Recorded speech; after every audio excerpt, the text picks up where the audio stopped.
Good morning, dear students. I welcome you again in a virtual class. I hope you all are fine at your home and doing well in studies also, doing regularly studies also. Now we are continue the chapter number 1, real number, with the new topic.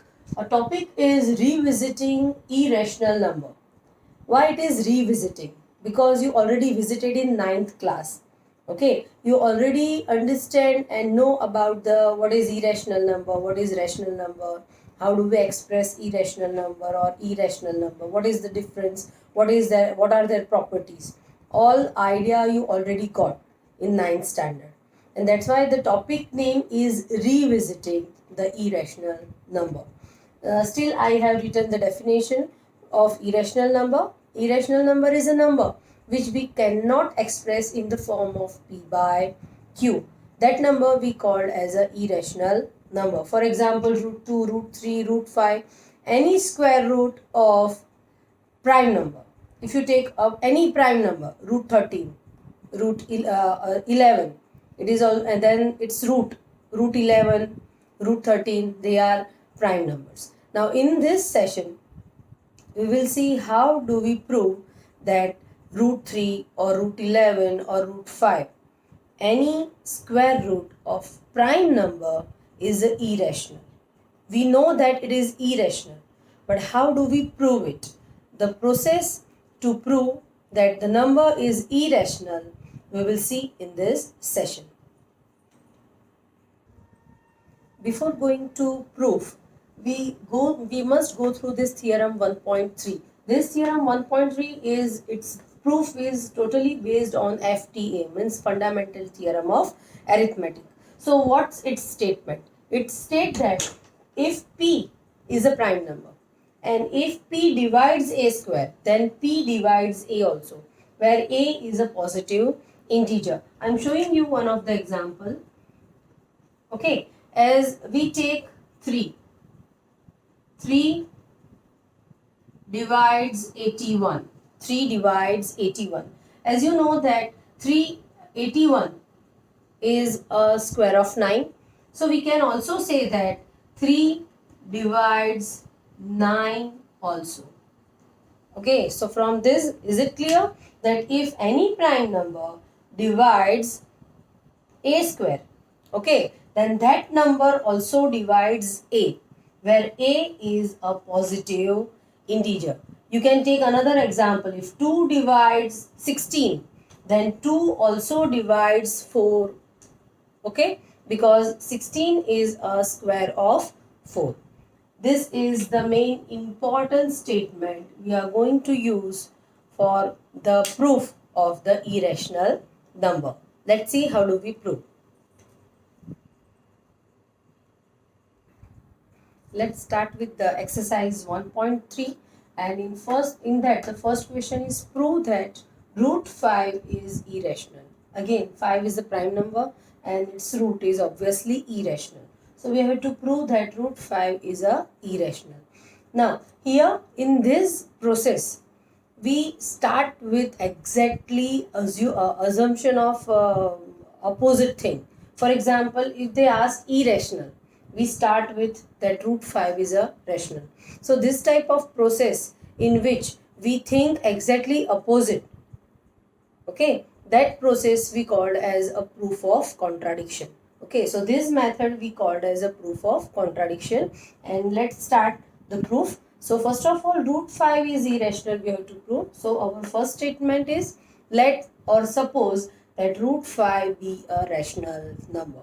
And obviously, if we think that if root 5 is irrational, it must be written or expressed in form of a by b. So here the second step is if we assume that root 5 is irrational, and therefore we can write that root 5 is equal to a by b, where a and b are co-prime. What do you mean by co-prime? Co-prime numbers means which do not have a common factor, For example, I am just showing you the simple example 25 by 10. 25 by 10. Here, so you can write 25 as 5 into 5 and 5 into 2 as a 10. 5 common factor you cancelled out. So finally you got 5 by 2. So there is no common factor between 5 and 2. So therefore we can say that 5 and 2 are co-prime numbers. I hope you get this thing. Here 25 by 10 is not a co-prime because they have 5 as a common factor. And after cancelling the common factor, the remaining is 5 by 2. Now we can say this 5 by 2, they are co-prime numbers. Similarly, it is A by B, and A and B are co-prime numbers where B is not equal to 0 is must condition.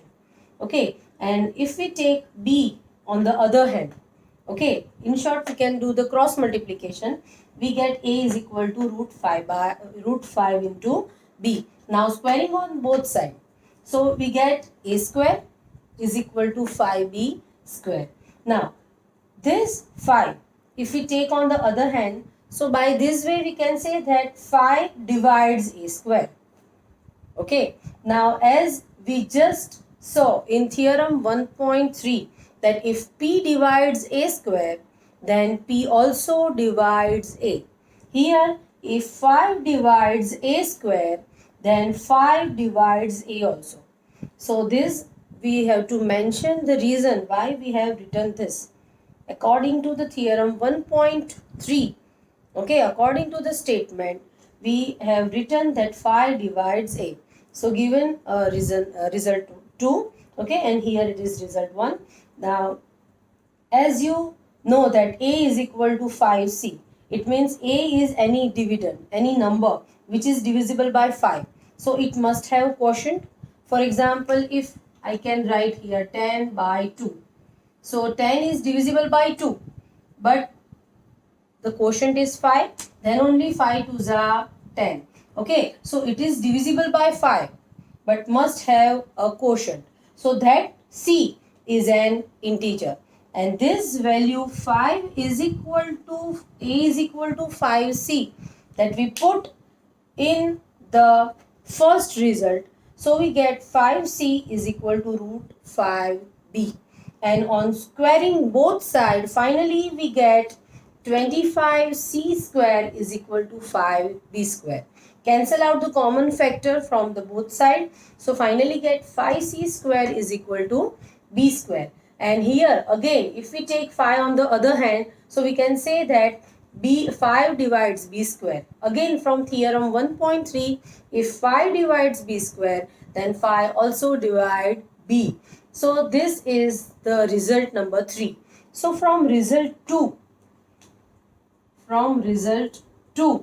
and from result 3, you can say that 5 divides A and B both. In short, 5 is a common factor between A and B both number. But at the starting, we have shown that root 5 is equal to A by B form, and A and B are co-prime numbers, means there is no common factor between A and B. But here 5 is a common factor. So from this we can say that our assumption is wrong. What we have assumed? What we assumed that let root 5 is a rational. So our this assumption is wrong, and therefore or hence we can say that root 5 is irrational. Okay, I hope you understand this. Go through the steps twice or thrice, you will get the idea. Okay, any square root of prime number, if they ask to prove irrational, same method you have to follow. Instead of root 5 is root 2 is asked, or root 3 is asked, or root 7 is asked, you have to continue with the same process. Is it clear? Okay, let's move to the next question. Let's continue with the question 2, exercise 1.3. In question 2, it is given that prove that 3 plus 2 root 5 is irrational. All the steps we have to do same, but here it is 3 plus 2 root 5, not just only root 5. Okay, so we assume that this number is rational. Okay, we start with the same process. Suppose we have to write that suppose or let 3 plus 2 root 5 is a rational. If it is rational, it must be in the form of a by b or p by q. You can take anything, a by b or p by q. So if we take 3 plus 2 root 5 is rational, so it means it is in the form of a by b. Again, a and b both are co-prime integers or co-prime numbers, and the must condition is b is not equal to 0. So let a by b is equal to 3 plus 2 root 5. Take this 3 to the other hand. Okay, so a by b minus 3 is equal to 2 root 5. By taking LCM, the next step we can write a minus 3b by b is equal to 2 root 5. Take this 2 to the other hand. So 8 minus 3b by 2b is equal to root 5. Is equal to means LHS is equal to RHS. This is the first result we get. Okay, but as we already know that a and b both are integers, so if we put integer here like this, so left hand side is integer minus 3 into integer and again by 2 into integers. So in numerator and denominator, in both the place there are integers. If in both the place there are integer, then number must be a rational number. Are you getting it? Okay. I hope you are getting it. Integer divided by integer. So we must get a rational number. So this left hand side we get as a rational number, and there is equal to sign here. It means from result 1 we can say that root 5 is a rational number. Okay, now but this contradicts the fact that root 5 is irrational, and this contradiction why it arise, ये क्यों हुआ? Because this contradiction has arise because of our incorrect supposition or assumption. We start with opposite assumption, and because of that opposite assumption we get the result that root 5 is a rational, but actually root 5 is irrational, and this contradiction has arise because of our incorrect assumption that 3 plus 2 root 5 is a rational, and hence we can say that 3 plus 2 root 5 is irrational. Let's start with the question number 3, and in that again there are 3 questions. We are doing the first question. Prove that 1 by root 2 is irrational. Okay, so whenever such type of question asks, here the root 2 value at the denominator place. Okay, and in maths there is a rule that if there is an irrational number at the denominator place, you have to first rationalize it. Okay, so first 1 by 2, so rationalize with same number. So 1 by 2 into rationalize means multiplying and dividing. So I multiply and again divide by the same number. In short, I am not changing any data. Just rationalize the given data. And therefore, root 2 at the numerator place and root 2 into 2 is again whole 2 number at the denominator place. Now, if you see here, at denominator place, there is an integer, there is a number. Okay, and now root 2 irrational number at the numerator place. By this way we can convert this irrational number which was first on the denominator place now will go in the numerator place. So in short we can say that 1 by root 2 and 1 by 2 into root 2 both are same. We are not changing the data, we just multiply and divide. It means rationalize. Okay. Now, after this, we can write that let 1 by root 2 is a rational number. As we know that 1 by root 2 and 1 by 2 into root 2 is both are same. So if 1 by root 2 is irrational, then 1 by 2 into root 2 is also, it is a rational. So 1 by 2 into root 2 is also a rational. If this number 1 by 2 into root 2 is rational, it must be in the form of a by b. Again, a and b are co-prime integers and b is not equal to 0. Now take this 2 to the other hand. So it will go in the multiplication form with a. So it is root 2 is equal to 2a by b. As we already know, a and b both are integers. So if we take RHS side, right hand side, we can see that at the numerator and denominator place, in both place there is an integer. So there is a division between the integers. So we finally get a rational number as RHS, right hand side. And as this RA by B is equal to root 2.